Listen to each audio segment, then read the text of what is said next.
comme vous l'avez deviné, on est là pour vous parler de Grafana aujourd'hui. Plus près. Ouais, ok, donc on va vous parler de Grafana aujourd'hui, et plus particulièrement d'un outil qu'on a développé sur Grafana, donc des dashboards qui nous ont amené à tordre un peu Grafana et le pousser dans ses retranchements.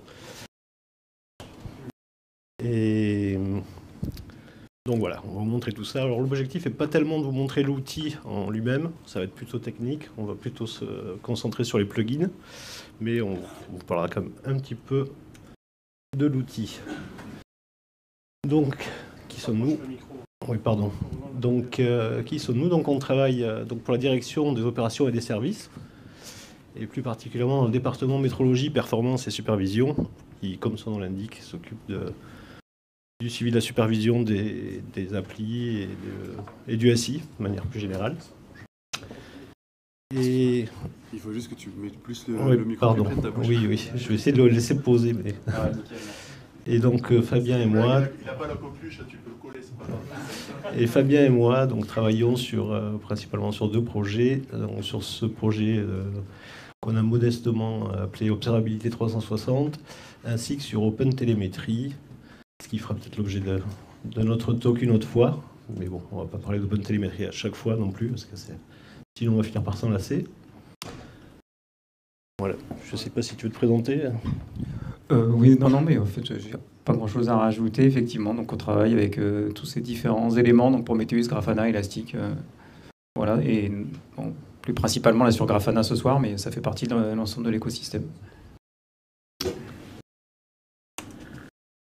Ok, donc le sommaire, on va vous parler un peu de l'historique de ce produit, de l'approche qu'on a suivie pour le développement. Et ensuite, la partie qui sera peut-être plus intéressante sur les plugins et les différentes data sources qu'on utilise. Ensuite, les mécanismes de la notion de portail, on appelait ça, c'est l'ajout de la navigation. Enfin, vous verrez l'intérêt que ça apporte pour les équipes qui l'utilisent. Et ensuite, on finira sur les 3 U, si on a le temps. Voilà, donc un peu d'historique. Donc, je crois que c'est Rémi Pierre qui en parlait tout à l'heure. Il y a quelques temps, il y a eu la mise en place du mode produit chez France Travail. Et en fait, ce mode produit, ça consiste en quoi? On a demandé aux équipes produits, donc aux devs, de suivre leurs produits, leurs applications sur la prod. Et donc, on leur a dit, ça serait bien que vous puissiez suivre vos applications, vous assurer qu'elles tournent bien sûr, mais aussi surveiller ce qu'on appelle les signaux faibles, voir s'il y a des dégradations dans les perfs, des problèmes de messages erreurs dans les logs, toutes ces choses-là. Donc on a listé ici un peu les différentes choses qu'on leur a demandé. Donc on leur a dit, il faut suivre la supervision fonctionnelle, les performances, les déconnexions, la supervision technique, les flux de données, voir s'il y a des alertes qui remontent par les utilisateurs, bien sûr les tickets, le suivi des livraisons pour les mises à jour, etc. Et les batchs, parce qu'il y a aussi pas mal d'applis qui font du batch. Donc on leur a dit, bon, mais c'est pas compliqué. Pour chaque brique ici, on a des outils.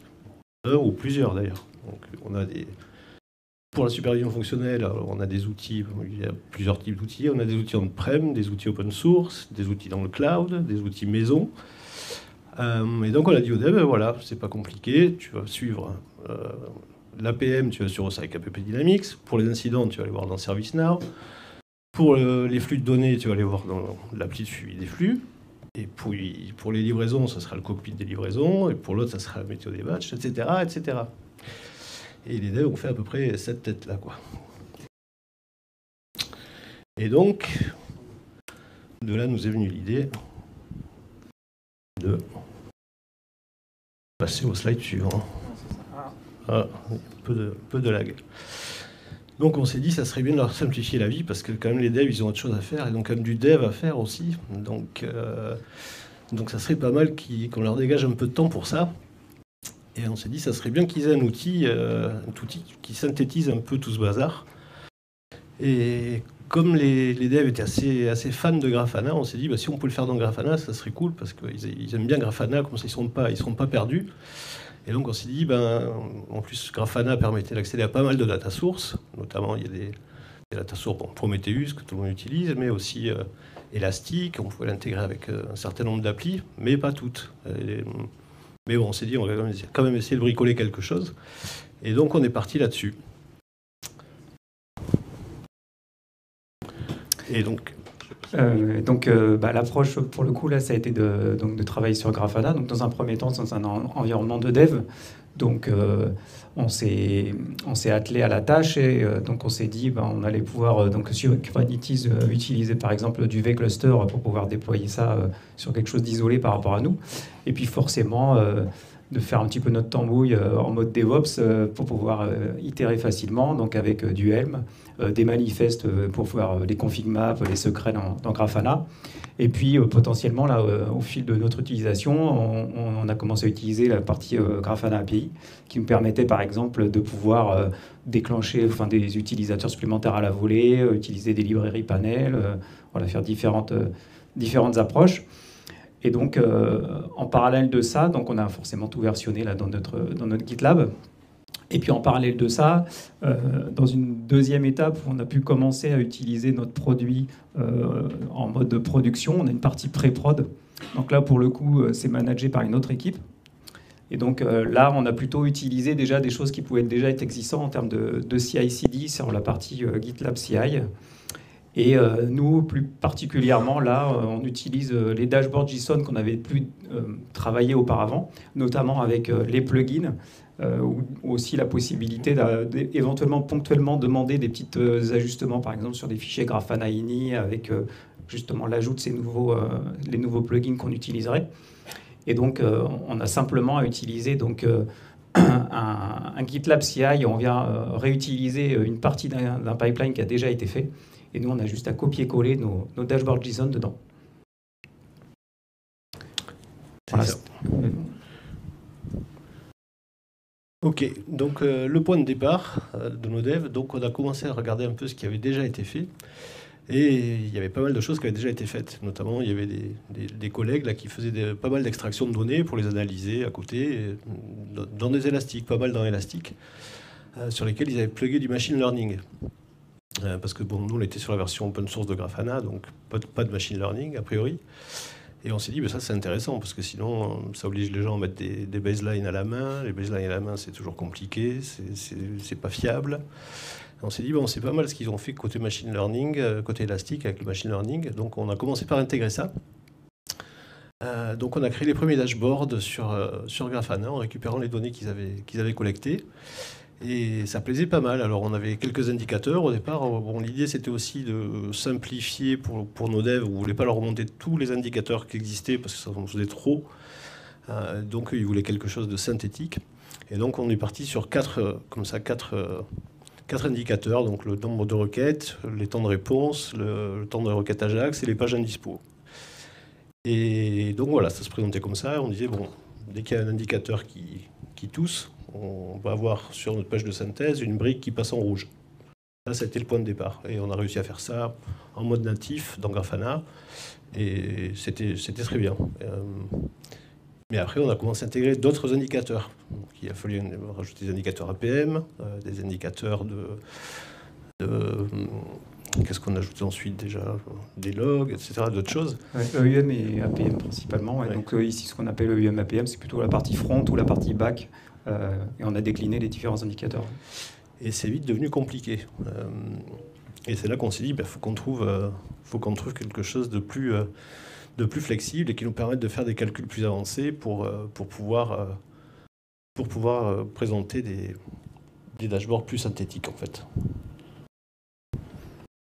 Et donc là... Ouais. Donc en fait, ce qui s'est passé, c'est qu'on a commencé à empiler pas mal d'informations et on s'est trouvé vite à l'étroit finalement dans l'exploitation des données sur Grafana avec les visualisations qui étaient déjà disponibles. Parce que c'est vrai que classiquement, en général, on a plutôt des états où on déclenchait sur un 0 ou 1, on passait sur du rouge ou sur du vert. Et donc en faisant quelques recherches, en fait, on a trouvé un plugin intéressant qui s'appelle Dynamic Text, en fait, qui nous offrait plusieurs possibilités. Donc, une fois qu'on avait récupéré les différentes sources de données, on pouvait les traiter directement au travers du JSON. Et donc, ce qui est intéressant dans ce plugin Dynamic Text, c'est qu'il nous permet d'utiliser, en fait, il se décline de différentes façons.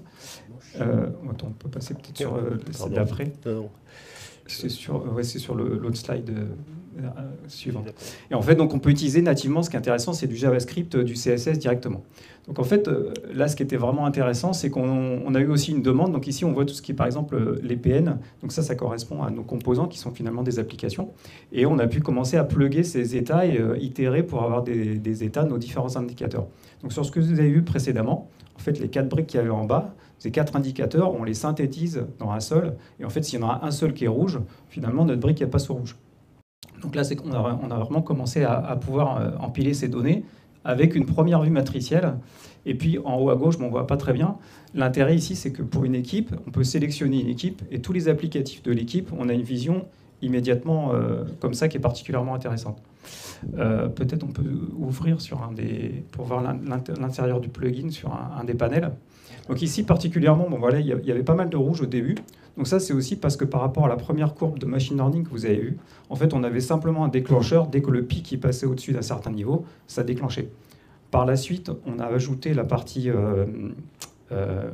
niveau d'anomalie, finalement, pourcentage d'anomalie, ce qui nous permet d'être beaucoup plus pertinent, finalement, sur le déclenchement de ces seuils verts ou rouges. Donc sur ce plugin, en fait, ce qui est intéressant, c'est que ici, vous voyez vraiment, on a toutes nos sources de données. Donc ici, essentiellement, c'est du Elasticsearch. On a tiré profit aussi de la partie transform qui nous permettait de faire un certain nombre de calculs. Là où c'est intéressant, c'est cette partie dynamique texte, où là, en fait, si on descend, on peut avoir la possibilité d'utiliser directement du code HTML. Et avec un système de handlebar, on peut utiliser soit des variables qui sont directement accessibles là-haut, et puis après, travailler surtout dessus avec du JavaScript. Donc, de la première version, il y avait initialement une seule fenêtre JavaScript, où on a pu commencer avec du handlebar à faire des fonctions et à pouvoir éventuellement, plus bas il y a du CSS, et à pouvoir par exemple travailler sur le DOM et pouvoir changer dynamiquement la couleur ou l'état de quelque chose dans notre interface avec ces fonctions. Donc là, les fonctions, on les a nourries au fur et à mesure, et aujourd'hui, elles peuvent être relativement riches, on peut réutiliser, enfin c'est tout ce qu'on peut faire aujourd'hui avec du JavaScript. Et on peut faire aussi du CSS pour le formatage. Voilà, et on peut faire du CSS. Donc ça, c'est une première version. Et après, on a poussé un petit peu le curseur plus loin sur les versions suivantes. Je pense que ouais, tu peux passer sur la suivante. Ok, donc ça, c'était cool. On était contents. On a réussi à formater nos briques. Et ensuite, on nous a dit que ça serait bien d'avoir des infos en temps réel aussi. On avait plusieurs sources de données qui font du temps réel. Et donc là, on s'est retrouvé bien embêté. Et alors on a continué à chercher des plugins et on a trouvé ce petit plugin Infinity qui permettait d'interroger des API directement depuis Grafana. Et on s'est dit, c'est pas mal, ça permet de faire des API REST, de faire du GraphQL, des requêtes en GraphQL, de manipuler du JSON, du XML et de faire du HTML et de produire plus ou moins ce qu'on veut à partir des résultats de l'API. Donc on s'est dit que ça pourrait répondre à notre besoin. Et c'est là. Donc ça, c'était notre premier cas d'usage. Et là, donc, de la même façon, finalement, avec ce plugin, ce qui est intéressant, c'est qu'il vient enrichir aussi notre matrice, parce que finalement, ce qu'on vous montrait sur le premier schéma, c'est qu'on avait des sources de données relativement classiques, qui pouvaient être des sources élastiques, mais on a aussi des sources de données maison, qui sont accessibles par API. Mais on n'avait pas forcément cette possibilité de pouvoir un petit peu les manipuler et les intégrer facilement dans Grafana. Donc c'est ce que nous permet de faire Infinity. Donc l'idée, c'est tout simple en fait, c'est de pouvoir accéder à une API REST. Et on va le voir sur le prochain slide. Ouais. Comment ça se passe en fait, grosso modo, une fois qu'on a intégré le plugin. Donc ça, pareil, c'est hyper facile. C'est un tout petit bout de... C'est un petit bout de texte à ajouter dans votre installation Grafana. Et à ce moment-là, voilà. Donc là, de la même façon, en fait, comment ça se présente, c'est une data source. On vient utiliser Infinity, puis on va définir cette data source. Une fois qu'on a défini la data source, donc là, c'est pareil, c'est juste on va rentrer l'URL. On arrive dans notre interface de notre panel Grafana. Et là, donc, on peut directement utiliser ma source Infinity. Je viens passer ici mon URL. Et puis après, je peux aller directement dans les paramètres, lui passer les paramètres. Donc là, on a déjà formaté en fait les choses, mais on peut juste être en mode un petit peu tableau et puis on veut récupérer les différentes informations qu'on peut avoir. Donc ce qui est particulièrement pratique, c'est que c'est vraiment modulable en fonction du résultat qu'on va récupérer de notre API, et on peut traiter d'une première façon, de façon relativement simple. Donc on récupère les données, on les affiche dans un tableau, mais après on a sur le deuxième panel, celui de... on a différentes possibilités aussi après de traitement. Donc par exemple ici c'est des sources de données, ici donc G2A, et donc là on voit qu'on peut interroger une URL sur du GraphQL. Donc ça, c'est vraiment des choses maison, hein. C'est une API maison. Donc G2A, c'est le référentiel interne des composants et des applications. Voilà. Et on vient même mixer différentes sources Infinity. Et après, pareil, avec la solution de transformation, on peut faire des joins, on peut manipuler les données de la façon qu'on veut. Et on peut aussi donc utiliser ici, ce qui est particulièrement intéressant, ces différents après formats finalement de requêtage et d'utilisation, donc avec le UQL. Je crois qu'on peut montrer là. Je ne vois pas. Ah oui, on peut montrer ici. Un peu long à charger. En fait, on peut faire des requêtes vraiment hyper complexes, manipuler les données dans tous les sens, etc. Donc ça, combiné avec, par exemple, du dynamic text, les possibilités sont quasiment infinies, en fait. Hein. Donc ça, c'est plutôt vraiment intéressant, et ça vraiment permet de booster l'utilisation de Grafana. Ouais. Donc ce dashboard. Si tu peux zoomer un peu. Je ne suis pas sûr de pouvoir zoomer. Attends.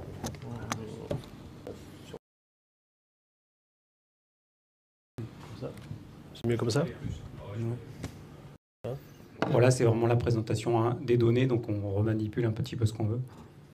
Ouais, donc ce dashboard, en fait, ce qu'il nous montre ici, c'est le statut des sondes Selenium en temps réel. Voilà, du coup, on ne voit plus les heures, hein, mais vous voyez bien que c'est l'heure de dernier scan qui était il y a quelques minutes. Et donc ce qu'on fait ici, donc on vient croiser les informations qui nous sont montées des sondes avec nos référentiels de composants pour voir quels sont la couverture taux de couverture des tests, quelles macro-fonctionnalités sont testées, quels composants, etc., etc. Bon, on a dit qu'on ne parlait pas trop du fonctionnel, qu'on restait dans la technique.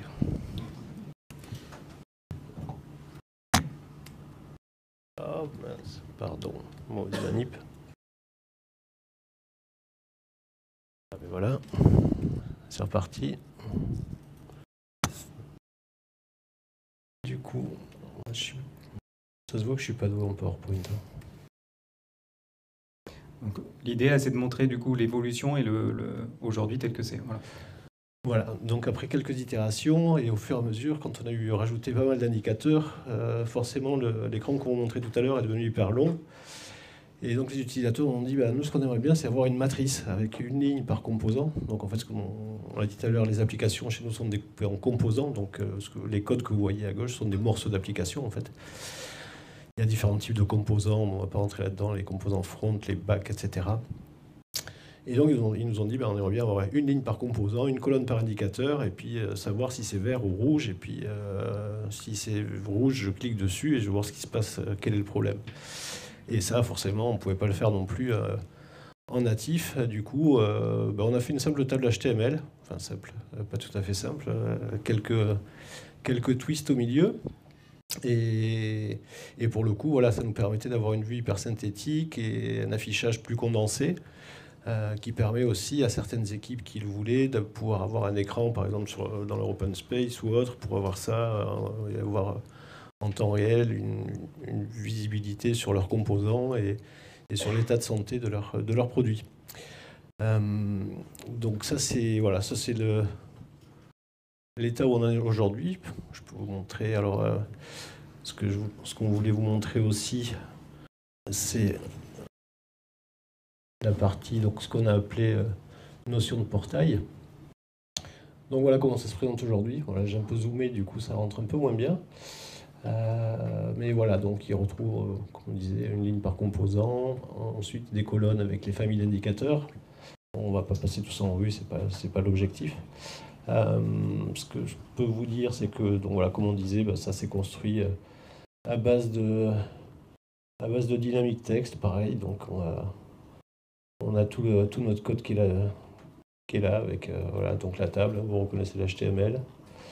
Il y a un paquet de JavaScript, on va pas regarder ça maintenant, mais voilà, donc ça nous a permis de construire tout ça. Moi, je suis en mode design, donc il va pas forcément aimer, il va tout reloader.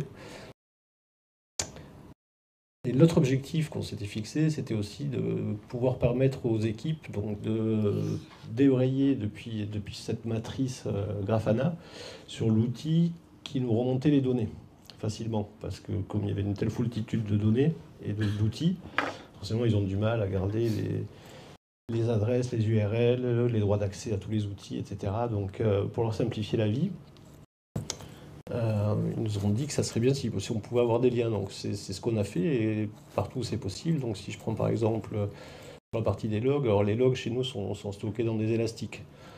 Mais bon, comme vous voyez ici, on a trois élastiques différents. On a un élastique pour les logs DVM, un autre élastique pour les logs DK8S, pour les logs de TAS, qui changent de temps en temps. Donc ils n'ont pas forcément les bonnes URL. Il faut connaître un peu Elastic pour faire les requêtes. Donc ce qu'on leur a proposé, c'est on a donc un dashboard ici, quand on est sur cette matrice et on clique par exemple ici, s'il y a un problème, ils vont dire bon, ce composant, j'ai des erreurs là, je vais cliquer dessus, ça les envoie sur le dashboard qui détaille un peu pourquoi on est en rouge. Donc voilà, là ils vont voir, ok, j'ai 124 messages d'erreur, l'évolution du nombre d'erreurs dans le temps, et depuis ici, en un seul clic, ils peuvent cliquer là-dessus. Et ça va leur ouvrir l'élastique, leur mettre la requête qui va bien et leur montrer leur log d'erreur. Donc voilà, il y a un gain de temps significatif. Et donc on a essayé d'appliquer ça sur la plupart des indicateurs, ou là où c'était possible en tout cas. Donc de la même manière, si on est... je crois qu'il y avait... c'est que j'étais tout à l'heure, on a un dashboard de suivi des databases qui se trouve là. Moi, je peux vous montrer en live en fait, si ça fonctionne, mais c'est que j'étais. Oui. Alors c'est un peu moche quand on zoome, les boutons sont décalés dessous, mais voilà. Donc par exemple dans cette équipe-là, on peut voir qu'ils ont un souci sur une database là qui est liée au composant DA60. Alors ce qu'ils peuvent faire, c'est dire tiens, je vais aller voir quel est le problème sur cette database. Donc ils vont cliquer là-dessus. Donc là, de la même manière, on remonte. Minimum d'indicateurs, on va leur montrer le nombre de connexions qu'il y a eu sur la database aujourd'hui, les volumes d'IO en écriture, les volumes d'IO en lecture. Et donc là, avec les cours de machine learning, on voit qu'est-ce qui est considéré comme étant OK par le machine learning. Et là, ici, on voit qu'il y a eu un écart. Et donc là, le machine learning dit non, ça c'est pas normal, là, ça a explosé. Et donc l'autre élément qu'on va afficher sur la scroll bar en dehors de l'écran, c'est pas cool. Et l'autre élément qu'on va ajouter ici, c'est la liste des queries qu'ils font sur les databases. Donc là, ils peuvent aller voir quelles sont les queries qui sont exécutées le plus de fois, la durée moyenne, la durée totale, etc. Et là, ce qu'on fait aussi, c'est de leur fournir un lien vers App Dynamics. Donc là, d'ici, ils peuvent dire tiens, ok, je veux plus d'infos parce qu'il faut que je creuse ce problème, etc. Et donc là, on va leur donner le lien qui, quand App Dynamics se réveillera, ça pour le coup, c'est pas chez nous, c'est la faute du cloud, ça. Bon, ouais, en fait, on est un peu pris par le temps pour vous montrer tout, mais... Ouais. Okay. Peut-être juste rapidement pour finir, en fait, on a un dernier petit plugin bonus finalement à vous présenter, parce qu'une fois qu'on avait présenté finalement tout ça, on s'est posé la question de se dire, c'est bien, on a fait des outils, mais est-ce que c'est utilisé? Donc en fait, c'est un peu cette notion de 3U, est-ce que c'est utile, est-ce que c'est utilisé, est-ce que c'est utilisable? Et donc on a utilisé un autre plugin qui s'appelle Macro Power Analytics, qui nous offre la possibilité, parce que sachant qu'ici on est sur du Grafana on-premise, open source, la possibilité du coup de pouvoir mesurer l'utilisation de nos dashboards. Donc ça pareil, c'est un petit plugin qui nous permet d'avoir un serveur quelque part et qui va nous générer finalement des métriques qu'on exploite après dans Prometheus pour pouvoir mesurer cette utilisation. Donc là en fait après on a un dashboard. Donc comment ça fonctionne rapidement, grosso modo sur tous nos dashboards, on vient rajouter un tout petit panel qu'on peut cacher un petit peu n'importe où dans l'interface à partir du moment où il est dans la partie visible de l'interface.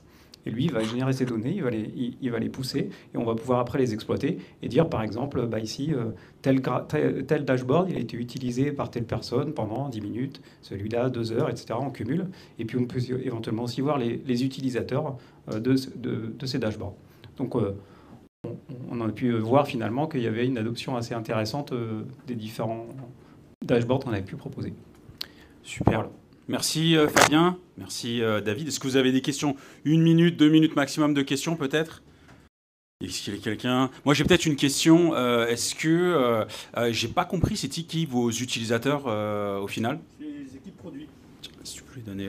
Donc les équipes produits. Les équipes produits, les équipes de dev en fait. Donc des équipes de dev qui sont réparties à peu près partout. Partout, ouais, c'est ça. Ok. Et ouais. Et qui donc sont en responsabilité du suivi de leurs applis et du suivi de prod aussi. Et donc, comme on disait, on leur demande aussi de suivre les signaux faibles, voir s'il y a des dégradations dans les perfs, d'essayer d'anticiper les problèmes pour améliorer la fiabilité et le service rendu, quoi. Ok. Du coup, ça me fait arriver à une autre question. Pensez à une autre question pendant que je pose une question. Une autre question. Est-ce que vous avez l'idée d'aller dans tout ce qui est SLO, ce genre de choses, SLO, SLA, SLI? On en parle déjà. Vous en parlez? Non. Si, tout à fait. Ouais, la démarche SRE, mais après c'est un peu plus large, c'est au niveau plus de l'organisation, mais on a déjà des demandes, ouais, il y a la suite. Et effectivement, ouais, on est en train de commencer à étudier le sujet, mais ça va un peu plus loin que les dashboards. Là. C'est un thème pour toute l'organisation, mais ouais, ça fait partie des sujets qu'on va devoir traiter. Ok, cool, merci. Toujours pas de questions. Merci beaucoup. Merci. Une petite dernière question. Merci, bonjour. Okay. Ma question, c'est de savoir si vous aviez de l'alerting lié aux alertes, enfin aux anomalies. Alors, c'est en cours. On a testé l'alerting, on l'a pas encore mis en place, mais on l'a testé. Ouais. On l'a testé pour l'instant sur les environnements de pré-prod, et effectivement, c'est ce que nous demandent pas mal d'équipes. Ouais. Et ce qu'on a fait, juste pour là-dessus, ce qu'on a préparé, c'est de l'alerting Grafana. Ouais, bonsoir. Si j'ai bien compris, le plugin Infinity, c'est quelque chose qui vient analyser les API et puis, on va dire, juste interroger les API qui existent. J'imagine qu'il y en a beaucoup. Et faire la transformation côté Grafana, on va dire, enfin, de votre côté. Est-ce que c'est un choix, on va dire, presque organisationnel, parce qu'il y a trop de composants, trop d'équipes? Ou est-ce que vous avez quand même étudié le fait de contacter toutes les équipes et de dire, chaque API, vous pouvez développer, exporter vos métriques et nous, on va venir les scraper? Et deuxième question subsidiaire, c'est du coup de ce choix-là, est-ce que techniquement, au niveau perf, ça a un gros impact côté Grafana de faire ces transformations-là? C'était pas une question. Oui, tu veux répondre? Merci. Alors, en termes de perf, on n'a pas noté d'impact. Les personnes qui gèrent le Grafana ne sont pas venues nous tirer les oreilles encore. Même si on a pas mal d'utilisateurs, non. En fin de compte, on a été assez surpris, c'est assez rapide. Et pourquoi on a pris ça? Alors effectivement, comme tu disais, on pouvait faire de la collecte de données, mais il y a des sources de données qu'on avait besoin d'avoir vraiment en temps réel, notamment la partie Canopsys, ce qu'on montrait, les sondes Selenium. Là. Donc ça, c'est un outil du marché qui aujourd'hui expose pas des métriques, et surtout, enfin, il expose peut-être des métriques sur son fonctionnement, mais il va pas exposer les résultats de ses scans. Et là, ce qu'avaient besoin de voir les équipes, c'était vraiment le statut de leur sonde Selenium. Et donc, le meilleur moyen d'avoir une info parfaitement à jour, c'était de la récupérer via API. Voilà. Après, effectivement, sur d'autres sources de données, ce qu'on a fait, c'est de développer des collectes. C'est pour ça qu'on avait un petit logo Python, vous avez peut-être vu à un moment donné. Donc on a fait aussi quelques devs en Python pour aller récupérer des données quand c'était pertinent ou quand il y avait des volumes de données trop importants, pour éviter de noyer le Grafana. Et là, on vient faire des collectes à intervalles réguliers pour remonter les infos dans un élastique principalement. C'était la source de données la plus simple à exploiter, quoi. Il doit y avoir beaucoup de données. Bon, j'espère que ça a répondu un petit peu. Au pire, vous reparlez un petit peu après. Oui. Bon, merci beaucoup, David et Fabien. Un grand merci.